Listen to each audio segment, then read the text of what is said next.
एका चर्चेने सुरू झाला तिरुपती प्रवास. आम्ही 6 जण मित्र मिळून निघालो तिरुपतीला, तेही रेल्वेने.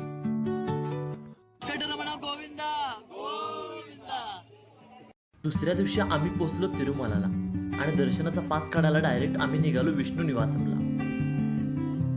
3-4 तास लाईन उभं राहिल्यावर पास मिळाला आणि मग आम्ही राहायला रूम शोधायला लागलो.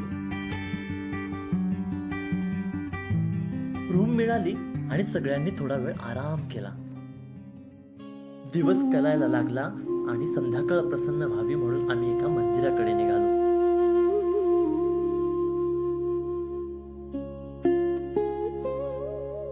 उंच गोपुरम, दगडी कोरीव काम, धुपाचा सुगंध आणि भक्तीने भरलेलं वातावरण.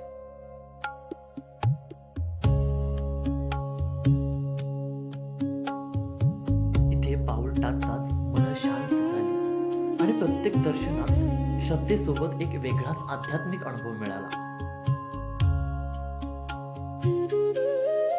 इथे गजबजलेल्या बाजारपेठेत चंदन आणि मोगऱ्याचा सुगंध दरवळत होता.